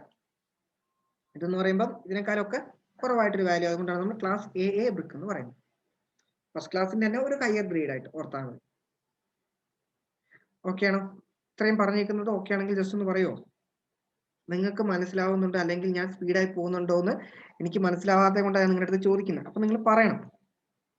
ചിലപ്പോൾ ഞാൻ വളരെ സ്പീഡിൽ അങ്ങ് പോകും, എല്ലാം മനസ്സിലാവുന്നുണ്ടോ രീതിയിൽ. അതുകൊണ്ടാണ് ഇടയ്ക്കിടയ്ക്ക് നിങ്ങളുടെ അടുത്ത് ഓക്കെ ആണോ എന്ന് ചോദിക്കുന്നത്. അപ്പൊ നിങ്ങൾ മനസ്സിലായിട്ടില്ലേ ഒന്ന് ചോദിച്ചാൽ കുഴപ്പമില്ല, പറയുന്നതിന് പ്രശ്നമൊന്നുമില്ല. ഓക്കെ, അതിനകത്തൊന്നും വിചാരിച്ചേക്കരുത്. ഫോർത്ത് ക്ലാസ് എന്ന് പറയുമ്പോഴത്തേക്കും ഏറ്റവും മോശമാണ്. നമുക്ക് അതിന്റെ പ്രോപ്പർട്ടീസ് ഒന്നും അങ്ങനെ പഠിക്കാനൊന്നുമില്ല കേട്ടോ. നമ്മളിത് ഈ ഒരു ഓവർബേൺഡ് ബ്രിക്ക് അല്ലെങ്കിൽ നമ്മൾ ഈ ബല്ലാസ്റ്റ് ഒക്കെ ആയിട്ട് ഉപയോഗിക്കാൻ പറ്റത്തുള്ളൂ. അഗ്രിഗേറ്റോ ആയിട്ടൊക്കെ നമുക്കത് ഉപയോഗിക്കാൻ പറ്റുള്ളൂ. ബല്ലാസ്റ്റ് അല്ല, അഗ്രിഗേറ്റ് കേട്ടോ. ബല്ലാസ്റ്റ് എന്ന് പറയുമ്പോഴത്തേക്ക് അത്യാവശ്യം സ്ട്രെങ്ത് ഉള്ള മെറ്റീരിയൽസ് നമ്മൾ ഉപയോഗിക്കാം. ഇനി അടുത്തതായിട്ടുള്ളതാണ് അതിന്റെ ടെസ്റ്റുകൾ. ഏറ്റവും ആദ്യം നമ്മൾ പറഞ്ഞേക്കുന്നത് ഈ വാട്ടർ അബ്സോർപ്ഷൻ ടെസ്റ്റ് ആണ്. 16 മണിക്കൂർ അല്ലെങ്കിൽ 24 മണിക്കൂർ നമ്മൾ വെള്ളത്തിൽ ഇമേഴ്സ് ചെയ്തതിനു ശേഷം 20% അതിന്റെ വെയിറ്റിന്റെ 20% കൂടുതൽ വെള്ളം അത് അബ്സോർവ് ചെയ്യാൻ പാടില്ല. ക്രഷിംഗ് സ്ട്രെങ്ത് എന്ന് പറയുന്നത് എന്താണ്? നമ്മൾ UTM വെച്ചിട്ട് ചെയ്യുന്നു. മിനിമം എന്ന് പറയുന്നത് തേർഡ് ക്ലാസിന്റെ ഓർത്താൽ മതി, 3.5 പഠിച്ചല്ലേ, പുതിയതായിട്ട് പഠിക്കാനില്ലല്ലോ. ഹാർഡ്നെസ് എന്ന് പറയുമ്പോൾ എന്താണ്? നമ്മൾ നഖം കൊണ്ട് മാന്തുമ്പോഴത്തേക്കും ഇംപ്രഷൻ പാടില്ല. Soluble salt. ഓക്കെ, 24 മണിക്കൂർ നമ്മൾ ഇത് ഈ ഒരു ഡ്രൈയിങ് അതേപോലെ തന്നെ വെറ്റി നമ്മൾ പിന്നെ റിപ്പീറ്റ് ചെയ്ത് കഴിയുമ്പോഴത്തേക്കും അതിന്റെ മേലെ ഒരു വൈറ്റ് പാച്ചസ് രൂപപ്പെടുന്നുണ്ടോ ഇല്ലയോ, അതിനാണ് നമ്മൾ എഫ്ലോറസൻസ് എന്ന് പറയുന്നത്. Okay, formation of white patches over the surface. നമ്മളിങ്ങനെ ഒരു അതായത് ഒരു വെറ്റ് മീഡിയം അതിനുശേഷം നമ്മളിങ്ങനെ ഡ്രൈ ചെയ്ത് കഴിയുമ്പോഴത്തേക്കും അതിന് മേലെ ഒരു വൈറ്റ് പാച്ചസ് രൂപം കൂടുവാണെങ്കിൽ അതിനാണ് നമ്മൾ എന്ത് പറയുന്നത്? എഫ്ലോറസൻസ് എന്ന് പറയുന്നത്. അപ്പം എഫ്ലോറസൻസിന് കാരണം എന്താണ്? അതിനകത്ത് തുടങ്ങിയിരിക്കുന്ന സോല്യൂബിൾ സാൾട്ട് ആണ്. ഗ്രേ ഓർ വൈറ്റ് ഡെപ്പോസിറ്റ്, അതിനാണ് എഫ്ലോറസൻസ് എന്ന് പറയുന്നത് കേട്ടോ. സ്ട്രക്ചർ എന്ന് പറയുന്നത് അത് ഹോമോജീനിയസ് ആയിരിക്കണം, കോമ്പാക്ട് ചെയ്യണം, ഫ്രീ ഫ്രം ഹോൾസ്. ഓക്കെ, ഇത്രയേ ഉള്ളൂ ഇതിനകത്ത് നമുക്ക് പഠിക്കാം. ക്രഷിംഗ് ടെസ്റ്റ് റെഡിയാണോ? എല്ലാ ടെസ്റ്റുകളും റെഡിയാണോ? നമുക്ക് സ്റ്റോണിന്റെ ഒക്കെ കേസിലാണ് കുറേ കൂടെ ടെസ്റ്റുകളൊക്കെ പഠിക്കാനുള്ളത് കേട്ടോ. ഇത് കുറച്ചും കൂടെ ഒക്കെ എളുപ്പമാണ് ടെസ്റ്റുകളും മൊത്തത്തിലാണെങ്കിൽ. First question, first class brick should not absorb water more than dash of its own weight after 24 hours. വേഗം ആൻസർ പറഞ്ഞേ. Okay, option C. ചിലപ്പം ഫസ്റ്റ് ക്ലാസ് പറഞ്ഞിട്ടുണ്ടാവില്ല, അങ്ങനെയാണെങ്കിലും 20 ആയിരിക്കും കേട്ടോ നമ്മൾ കണ്ടീഷൻ ആയിട്ട് പറയുന്നത്. കാരണം ടെസ്റ്റിന്റെ സമയത്ത് നമ്മൾ പറഞ്ഞില്ലേ, what first class brick should have a minimum crushing strength of 7 megapascal per meter square, 10.5 megapascal per meter square, 12.5 megapascal per meter square, 1050 megapascal per meter square. Okay, Ashik B, എല്ലാവരും ബി തന്നെയാണ് പറയുന്നത് അല്ലേ? ഓക്കെ, അപ്പം mega pascal അല്ല, mega newton per metre square ആണ് അവിടെ പറഞ്ഞേക്കുന്നത് അല്ലെ. നമ്മൾ നേരത്തെ പഠിച്ച യൂണിറ്റുകൾ ഏതായിരുന്നു? നേരത്തെ പഠിച്ച യൂണിറ്റുകൾ ഏതൊക്കെയായിരുന്നു? നേരത്തെ പഠിച്ച യൂണിറ്റ് ഏതായിരുന്നു? 10.5 എന്ന് പറഞ്ഞപ്പോൾ യൂണിറ്റ് ഏതായിരുന്നു? ന്യൂട്ടൺ മാത്രമാണോ? Newton per M M square അല്ലേ? Newton per M M square ആയിരുന്നു അല്ലെ. ഇവിടെ പറഞ്ഞേക്കുന്നത് എന്താണ്? Mega newton per metre square ആണ്. അപ്പൊ നമുക്ക് നോക്കാം ഇത് രണ്ടും ഒന്ന് തന്നെയാണോ? ഒന്നാണെങ്കിൽ നിങ്ങൾ പറഞ്ഞേക്കുന്നത് ശരിയാണ് അല്ലെ, കറക്റ്റ് ആണോ? ഒന്ന് തന്നെയാണോ? മെഗാ എന്ന് പറയുമ്പോൾ എത്രയാണ്? 10 എത്രയായിരിക്കണം വരേണ്ടത്? മെഗാ എന്ന് പറയുമ്പോൾ 10 എത്രയാണ്? 6. ഓക്കെ, ഇവിടെ മീറ്റർ സ്ക്വയർ ആണ്, ഇവിടെ എം എം സ്ക്വയർ ആണ്. ഒരു മീറ്റർ എന്ന് പറയുന്നത് എത്രയാണ്? 1000 mm ആണ് അല്ലെ, അതായത് 10⁻³ അപ്പം ഒരു മീറ്റർ സ്ക്വയർ എന്ന് പറയുന്നത് എത്രയായിരിക്കും? 10⁻6 mm സ്ക്വയർ. അപ്പം ഇങ്ങനെയാ വരിക, 10.5 മെഗാ ന്യൂട്ടൺ എന്ന് പറയുമ്പോഴത്തേക്കും 10⁻6 newton divided by 10⁻6 mm square. ഇത് രണ്ടും ക്യാൻസൽ ചെയ്ത് പോകും, സംഭവം സെയിം ആണ് കേട്ടോ. അപ്പം ആ ഒരു കൺഫ്യൂഷൻ വന്നാലും ശരിയാക്കിക്കൊള്ളാം. ഓക്കെ, മെഗാ പാസ്കൽ എന്ന് വന്നാലും ഇത് തന്നെ കേട്ടോ കൺവേർഷൻ. പാസ്കൽ എന്ന് പറയുമ്പോൾ എന്താ? Newton per metre square. Mega pascal എന്ന് പറയുമ്പോഴത്തേക്കും 10⁻6 newton per metre square. Okay, അടുത്തത് percentage of alumina in good brick clay should vary from. അലുമിനന്റെ പെർസെന്റേജ് എത്രയാണ്? അലുമിനന്റെ പെർസെന്റേജ് വേണ്ട. A, option A. അടുത്തത് രണ്ടാമത്തെ ദിവസം കൂടെ വായിച്ചേ, നാലാമത്തെ. എക്സസ് ഓഫ് സിലിക്ക എന്താക്കും? എക്സസ് ഓഫ് സിലിക്ക എന്താകും? എ അല്ലെ, മേക്സ് ബ്രിട്ടിൽ ആൻഡ് വീക്ക്. അടുത്തത് ഒരു ക്വസ്റ്റ്യൻ കൂടെ ഉണ്ട്. Which of the following constituent when present in excess quantity in clay causes brick to melt and distort it during burning? Melt ആവാൻ കാരണം ഇതിനകത്ത് ഏതാണ്? മെൽറ്റ് ആവാൻ കാരണം ഓക്കെ, ഓപ്ഷൻ സി, ലൈം അല്ലെ. നമ്മൾ മാനുഫാക്ചറിംഗ് പ്രോസസ് എന്ന് പറഞ്ഞു. ഇനി അതിന്റെയും കുറച്ച് ക്വസ്റ്റ്യൻസ് ഉണ്ട്.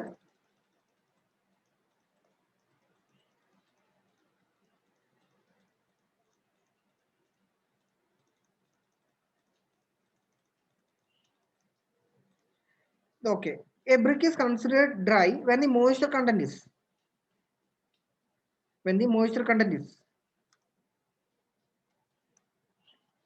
എത്രയാണ്? ആൻസർ പറ. മോയ്സ്ചർ കണ്ടന്റ് എത്രയാകുമ്പോഴാണ് നമ്മൾ ബ്രിക്ക് ഡ്രൈ ആണ് എന്ന് പറയുന്നത്?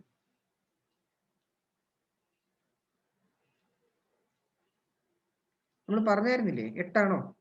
ഞാൻ പറഞ്ഞായിരുന്നു നമ്മൾ ഡ്രൈയിങ്ങിന്റെ സമയത്ത് അത് കഴിയുമ്പോഴത്തേക്കും.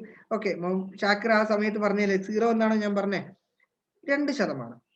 കംപ്ലീറ്റ് ആയിട്ട് അതിനകത്തെ മോയ്സ്ചർ നമുക്ക് ഒഴിവാക്കാൻ പറ്റൂലല്ലോ. ഡ്രൈ ചെയ്ത് കഴിയുമ്പോഴത്തേക്കും 2% ആവും. ഓക്കെ, കാരണം നമ്മൾ ഏത് മാത്രമേ ഡ്രൈയിങ്ങിലൂടെ റിമൂവ് ചെയ്തിട്ടുള്ളൂ? ഫ്രീ മാത്രമല്ലേ പോയിട്ടുള്ളൂ.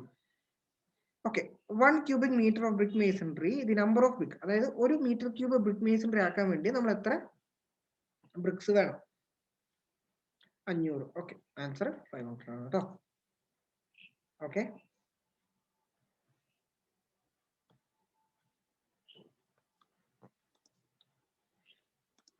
the average outturn of first class brick in clamp burning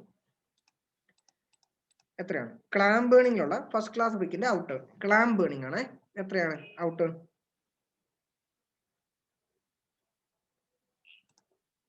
60. Okay, B അല്ലേ? എല്ലാവർക്കും കിട്ടുന്നുണ്ടോ? Okay, next one. The brick should be burned at a temperature from. എത്രയാണ്? Brick should be burned at a temperature from D അല്ലെ, 1000 മുതൽ 1200 degree വരെ. Okay ആണോ? അപ്പം നമുക്ക് ഇനി കട്ടിംഗ് ഓഫ് ബ്രിക്ക് ആണ് പഠിക്കാനുള്ളത്. ഓക്കെ, നമുക്ക് ആദ്യം പേരുകളൊന്ന് പറയട്ടെ. അല്ലേല്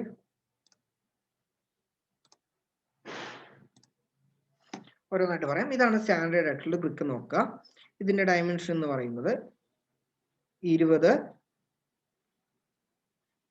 10, 10.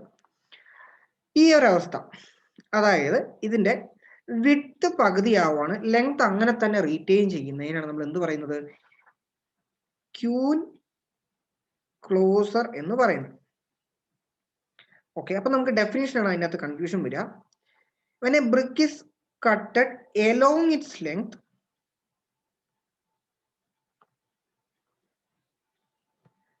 okay, along its length അല്ലെങ്കിൽ across its width.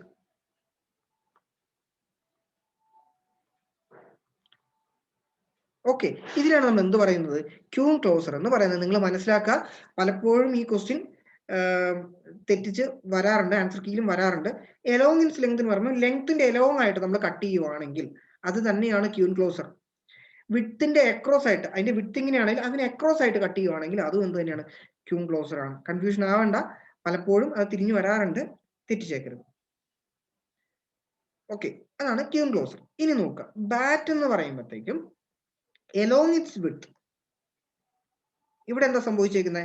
അതിന്റെ ലെങ്ത് എന്ന് പറയുന്നത് പകുതിയായി, വിഡ്ത്ത് അതേപോലെ നിന്നു. അങ്ങനെ സിമ്പിൾ ആയിട്ടും വരാം. എലോങ്ങും അക്രോസും വരുമ്പോഴാണ് നമുക്ക് ആ ഒരു കൺഫ്യൂഷൻ വരിക. കറക്റ്റ് ആയിട്ട് ഇങ്ങനെ തന്നെയാണ്. ബാറ്റ് എന്ന് പറയുമ്പോൾ എന്താണ്? when the brick is cutted along its width അല്ലെങ്കിൽ across its length.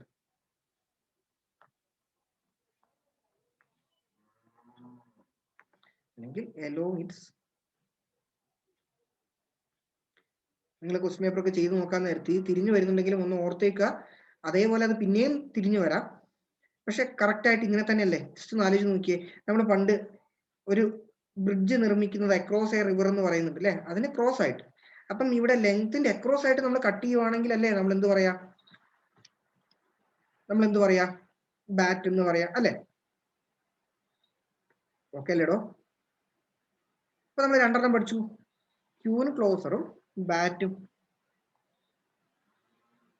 ഓക്കെ, രണ്ടാമതായിട്ടുള്ളത് കിങ് ക്ലോസർ.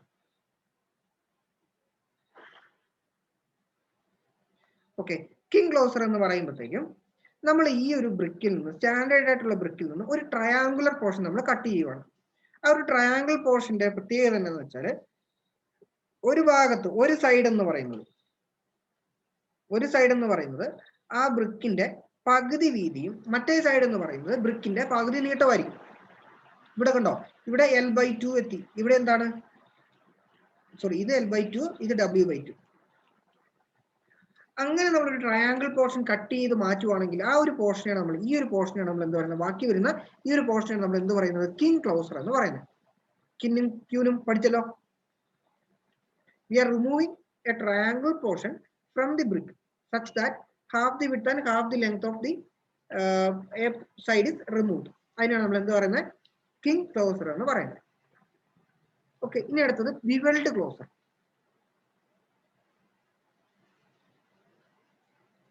ബിവെൽഡ് ക്ലോസർ എന്ന് പറയുമ്പോഴത്തേക്കും ഇതും നമ്മളൊരു ട്രയാങ്കിൾ പോർഷൻ കട്ട് ചെയ്യുവാണ്. കട്ട് ചെയ്യുമ്പോഴുള്ള പ്രശ്നം എന്താണെന്ന് വെച്ചാൽ, കിങ് പകുതിയിൽ നിന്നു ഇത് അങ്ങ് അറ്റം വരെ എത്തി. മനസ്സിലായോ? ഈ ഒരു ട്രയാങ്കിൾ പോർഷൻ സച്ച് ദാറ്റ് ഈ ബ്രിക്കിന്റെ ഒരു സൈഡിൽ ഫുൾ ആയിട്ട് വിഡ്ത്ത് ഉണ്ട്, ഒരു സൈഡിൽ ഫുൾ ആയിട്ട് വിഡ്ത്തില്ല, പകുതി വിഡ്ത്ത് ആണ്. ഈ രീതിയിൽ നമ്മളൊരു ട്രയാങ്കിൾ പോർഷൻ റിമൂവ് ചെയ്യുന്നതിന് നമ്മൾ എന്ത് പറയുന്നത്? ബിവെൽഡ് ക്ലോസർ എന്ന് പറയുന്നത്. ഓക്കെ ഓക്കെ, ഇനി നമ്മൾ അടുത്തത് ഒരു ബ്രിക്കിന്റെ ഒരു സൈഡിൽ ഒരു വിട്ടിൽ നിന്ന് നമ്മൾ 45 ഡിഗ്രി അല്ലെങ്കിൽ 60 ഡിഗ്രി ഇൻക്ലിനേഷനിൽ നമ്മളൊരു പോർഷൻ കട്ട് ചെയ്ത് മാറ്റുവാണെങ്കിൽ അതിനെയാണ് നമ്മൾ എന്ത് പറയാ? മിഡ്-ത്രെഡ് ക്ലോസർ എന്ന് പറയുന്നത്.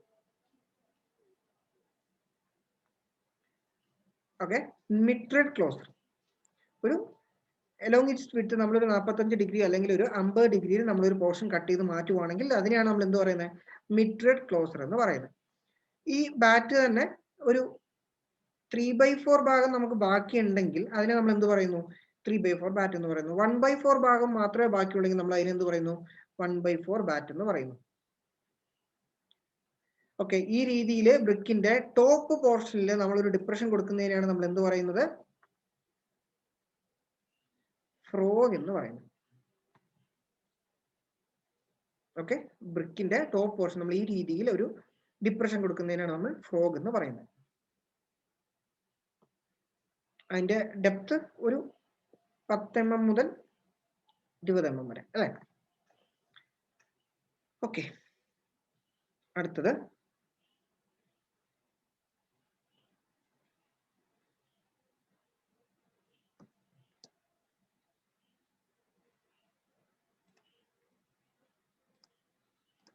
കുറച്ച് വെറൈറ്റി കൂടെ നോക്കാം. ബുൾനോസ്. നമ്മളിപ്പം ഒരു ബ്രിക്ക് നേരത്തെ കണ്ടു. ഇത് അതിന്റെ ടോപ്പ് വ്യൂ എന്ന് വിചാരിക്കുക.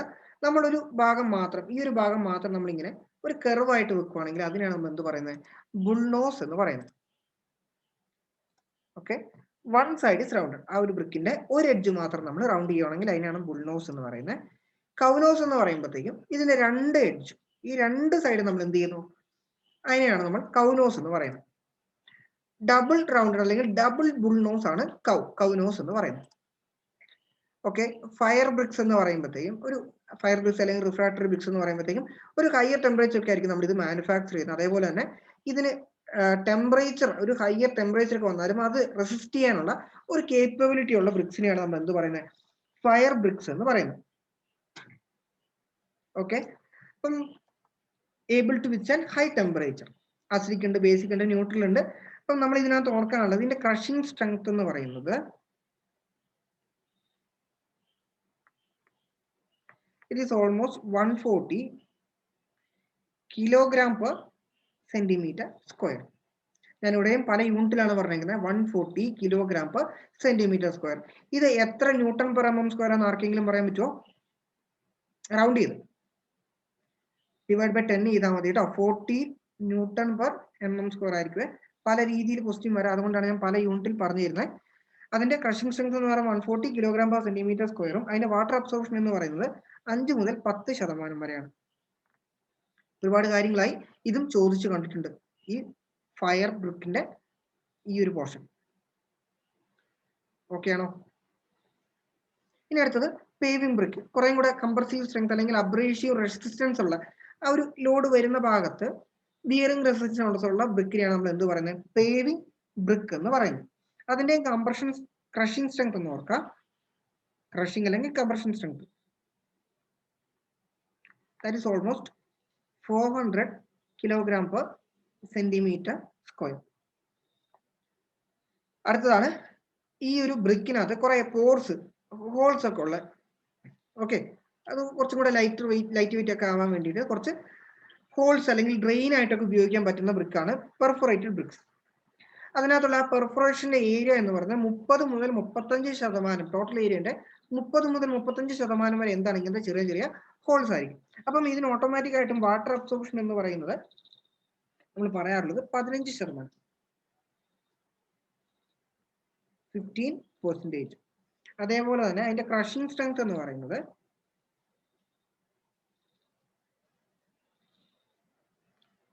Almost 70 kilogram per centimetre square. Okay ആണോ? ഇത്രയും കാര്യങ്ങളാണ് നമുക്ക് ബ്രിക്കിൽ നിന്ന് മെയിൻ ആയിട്ടും ഉള്ളത്. എന്തെങ്കിലും ഇതിനകത്ത് മനസ്സിലായിട്ടില്ല എങ്കിൽ ചോദിക്കാം. ഈ ഫ്രോഗിന്റെ മറ്റൊരു പേരാണ് കിക്ക് കേട്ടോ, KICK, ഫ്രോഗ് ആണ്. ഓക്കെ, നോട്ട് ചെയ്തോ?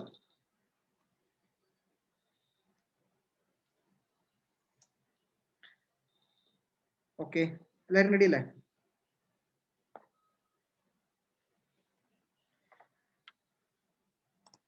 ഓക്കെ,